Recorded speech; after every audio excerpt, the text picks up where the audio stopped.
Hi, I'm Gareth Mace, owner iCombine 360. My name's Drew Pritchard. I'm a personal trainer, coach at Box Class here in Smithfield. Hey, my name's Aaron, owner of Box Class. I've got a business partner as well too, Toppy, so co-owner here at Box Class. Far from a regular life. Came here in 1982 from Zimbabwe and lived in the migrant centre in Villawood and moved from there. I started working when I first got here and I don't think I've stopped. Look man, growing up it wasn't exactly easy as you can say, you know what I mean? So for me, growing up, I grew up in Western Sydney, up in St Mary's, Colleton. Went to school up in Penrith, so knowing all Western Sydney boys, you know what I mean, it's pretty rough growing up, you know. Growing up with a single mother as well too, you know, life wasn't really easy. So, you know, making a statement for yourself in the sense that, you know, trying to be something different. This is where, you know, I sort of express who I am type of thing, bro. So, a regular life, to be honest, no, I haven't. I've only been in the industry for about 2.5 years. But before then I was doing full-time warehousing. You know, I have had my ups and downs, not with just work life, but in my own social life.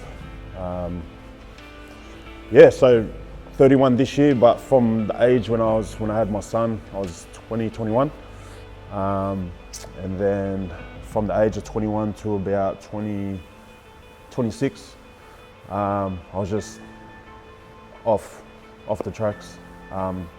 Living in and out of houses. My sister, I moved back with my mum. I would move in with the boys until I met my wife. Got me on track, so I'm happy where I am now. Now, I think everything is easy if you make it easy, with the right people around you and the right guidance. I think anybody's more than capable. Just got to surround yourself with good people. So growing up, man, my father left when I was probably about, I think I was 13. So growing up was pretty tough. My mum had to take the household obviously on by herself. My brother as well too, he just turned 18, so he took on everything as a job as well too. Look, man, I was just a little brat, to be honest, man. I was just doing my own thing. You know, the usual growing up as adolescents, partying, all that type of jazz. And I guess, man, you hit a point where you just want to change type of thing. Otherwise, you know, you'd either end up working in a factory or just working a normal 9-to-5 job. And you know, that's where I sort of just clicked when I was, you know, partying. You're always partying with the boys, you're hanging around with the wrong crowd. And you're like, you know what, it's time for a change. So, you know, I started off being a personal trainer. And from there, you know, it's not so much you have doubters. You know, people think that, you know, you being a personal trainer is like, it's not a job per se, you know what I mean? You're just training people. So, you know, I sort of took that on board and I sort of took that as fuel to say, you know what, I'm gonna do something different and I'm gonna be different. And from there, man, you know what, it just became a passion, to be honest. And it's just like anything, you know, when something becomes normal and you become good at it, you know, you become happy, man. And this is where I'm at now. My journey's taken me wherever, been ups and downs. I think one of my downs I could admit is probably alcohol. Kind of lent on that quite a fair bit in my early 20s, mid 20s, once I did find out about alcohol at 18. But it's really opened up my eyes and kind of put me where I am now. Like I wouldn't be who I am and where I am today if it weren't for the experiences that I did go through. But yeah, which is where I can share those experiences with members, clients, or friends or family. So from being a kid to now, no. You know, it took me a few demons a few speed humps to get over to where I am now. I won't say I'm successful now, but I never thought 10 years ago I would be here doing this. You know, I thought I was going to do warehousing all my life and drive forklift, but pack boxes. But I'm happy where I am now, and yeah, there were a lot of speed humps, you know, so made me who I am today. I think I've had a couple of very many times that's hit me. But again, surrounding myself with the right people and just taking little steps every day has probably been my secret to moving forward rather than taking it all on in one go. Tomorrow's going to be a better day. Always is. a time, COVID. Yeah, that would be the biggest hit of my life so far. For me, I was 13, man, when my father left. So that sort of struck home, type of thing. When you'd go home, and it's not a regular occurrence where you see your family all together. You know what I mean? And you have mates where their old man's taking them to footy or they're taking them to games and all that type of stuff. And you'd go to their houses and it'd just be like you'd walk in there and they treat you like family type of thing. You know what I mean? So that's where I sort of said the boys meant a lot to me growing up. But that was a time in my life where it was just like, this is different, man. This is I've got to be my own type of man, type of thing. So that's where a lot of failures came, because I was just doing my own thing, and that's where I learnt as well too. So that was the toughest period in my life, from 13 to, I'd say, I'm 32 now. So I'll probably say I only put my head in probably about when I was 28. So there you go. Yeah, there was quite a few times actually. My mid-20s, like, had no goals, no drive. Just my pay packet, I would work so hard, my pay packet will come on Thursday, gone by the Friday. I'll just go party over the weekend, whatnot, spend money that I don't have. Yeah, and kind of like, there was this one time I was just sitting when I was living with the boys' house in the garage, I was just like, wow, is this what really life's about, And from then on, I just knew I had to make a change, and everything happened for a reason. I'm kind of lucky that I met my wife at the time, and then we got into the fitness, joined our local gym, and then, yeah, I find my mental, where I do become mentally stronger and physically stronger is when I train. One of my things that takes me away from everything stress-free is when I run or when I train. It's the reason why I do it, and I love it, So not just for my body, but for my mind as well. I think mental health starts when you're very young, and I don't think it leaves you. But again, the support and the support isn't always there when you're young, because you don't know what support you have to get. It's when you get older, and then when you start maturing, you realise how to take it on. Mace can do anything, just call him. I'm the go-to guy, where a lot of people come to me in the business, friends. It has been extremely hard, I suppose, every day getting a bit better and trying to move forward. Yeah, 100%, man. That's when my son was born, so he's a year and a half now. You never, being a male, man, you never really look at your mental health, you know what I mean? You don't really look after yourself. You got to be the breadwinner for your family type of thing as well too. So you just sort of take it on your shoulders to say, you know what, I got this.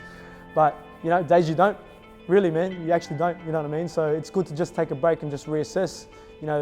You listen to your support unit as well too, or you can reach out to your support unit, because people are there, man. They actually care about you, type of thing. So, reaching out to your support unit, my wife, and them sort of knowing who I am as a person, that's where you sort of take care of your mental health. And if they say, you know what, you need to slow down, it's now I can say, I can wholeheartedly listen to them to say, yeah, I actually do, type of thing.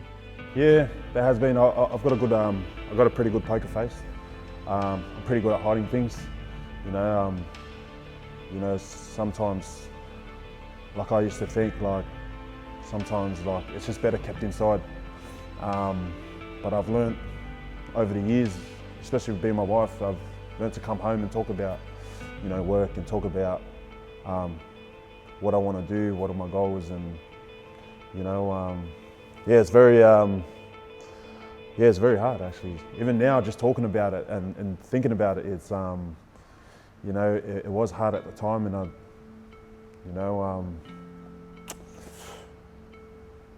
yeah, man, it's just hard to talk about. But yeah, there isn't the how I got over it is just talking and letting it out. I was in some dark places, but it is what it is now, and I got over it. So yeah, I'm happy. As you know, like I've been speaking about, obviously my father left when I was 13. So the step was just being a father, number one. You know what I mean? And being a father, you look after yourself. You know what I mean? Because you want to be that best version of yourself for your son. So you don't want to be doing the same things that you were doing growing up. So you say, you know what, it's time to change. You start looking after yourself so you can give back to your family. So, and if anything, you know what I mean, that's just time. So for me, it's just time, because you lose time. You're never going to get that back, bro. So You know, once you get that time and you get like a strong hold on that time to say, you know what, this is mine, then I feel that's a turning point where you can say, you know what, I'm heading in the right direction, you know. Like one simple hello or hi can change someone's attitude or change the whole day. So working in this industry inside the gym, especially at box class, as soon as someone walks in, no matter if they don't say hello to you, it's very important to me to say, hey, how are you? But actually, don't just say it, actually acknowledge that, hey, how are you? How was your day? You know, because I always wished someone said that to me at times, you know what I mean? Not even walking inside the gym, like just walking inside like the shops or whatnot, like, you know, that for me, that first 5 seconds, the introduction is big for me. So, and it's important for me as my role as a coach and a trainer to implement that wherever I go. Not just in the gym, but pretty much everywhere I go. Fitness, I've always hit the bag a bit, and I've always been an athlete through school, played rugby, ran for the state, swam for the state. It was never the same. I think the only thing that got me through school was sport, which is a lot of us, year 9 dropout, and got told by you know, certain people at school, you know, it just wasn't going to work, and this is what makes us better than most. Where I train and when I take my staff every day, it gives me normality, and I'm just as equal as anybody else that's in there. The best thing for me is that my staff applaud it, and they don't knock it. And clients that we take down, or people that we take down, or kids rugby teams that we take down, football teams that we take down, I get so much appreciation, and that's my high. I get thanked. Where you can do a job and you don't get thanked. But when you do something for kids and you're doing something for someone that really needs it, it's the best high I've ever had for a long time. Look, man, I feel really good and blessed about this space. You know what I mean? Because, you know, fitness may mean a lot of things to other people, like, you know, just getting a good workout or being fit. You know, I'm not that type of bloke to always talk about that. But for me, you know, we created box class on the sense that, you know, we wanted a sense of belonging, and that's just me and my coaches and the members here. So mentally, when someone walks in, you know, you want to know their name, you want to know how they're going, so you have that good banter with them when they come in, because normally no one really asks how you are. So when someone walks in all the time and you walk in here, you know, I always want to know how their day was. I always say their name as well too, acknowledge them as a person as well too. That's what this place is for me. It's not so much the fitness aspect side of things, man, because you can obviously work on that yourself type of thing as well too. But, you know, creating that, you know, community and family, I call it, obviously this is like family to me, even my members and my crew. You know, that means a lot, where you can just sort of be your own person in the space that you've created. Box class to me is, yeah, it's a powerhouse. From the minute I walk in to the minute I walk out, I don't get an opportunity not to say hello to anyone. They're just too good. With someone that's a bit standoffish with certain people, I really appreciate when I go there. It's my event, and it's done a hell of a lot for me as an individual. Turning point when I needed to get my mental, probably about 2 years ago.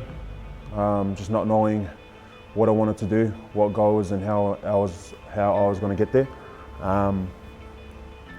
And especially when my daughter came along, and me and my wife had to communicate a lot better, and that's where I said I've got to write some things down, what I need to get better at. My mental health was one good thing, and communicating as well, and not letting everything, you know, I'm a man with a lot of pride and I like to hold it inside, but I've just realised over the couple of years that it's better out than in. And once it's out, man, I feel like a man. It feels a lot better than inside. I think changing my surroundings, like for me, I was just hanging with boys that kind of had no goals and whatnot. I think that was a big one for me, and avoiding places where I would go back and fight demons at and whatnot. So I think the surroundings was a big stride. And communicating, like the communication was a key for me, especially with my partner and whatnot. And yeah, that was one of the first strides that I did take, and I took that like with all my pride. Man, it makes me feel really good because, you know, I sort of see the signs already, you know, being in the, not just being in the industry for a very long time. I've been in the industry for 10 years, but, you know, as a person, if you've been through a lot, you sort of can read. You can read how people look and how they feel and stuff like that. So, you know, you sort of read the signs early before obviously that type of stuff happens. So, you know, that's why we reach out to people, you know, even if they haven't been here for 2 weeks, just to say, you know what, hey, how are ya? How's things going? Can we help you with anything? And I never really looked at it as a mental side of thing, obviously, as I'm just speaking about it now. So now I'm speaking about it, I'm just like, oh, you know, we actually do take care of that side. So, and just realizing that, you know, that sort of makes me feel good. It makes me feel really good.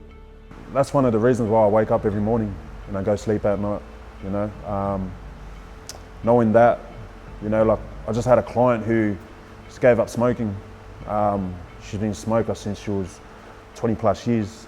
She's trained for me about 6 months now, and just tapping into her head, like, small goals, you don't have to quit cold turkey, you just cut down. Now she's hasn't had a cigarette in, 3 months, and she's feeling good about herself.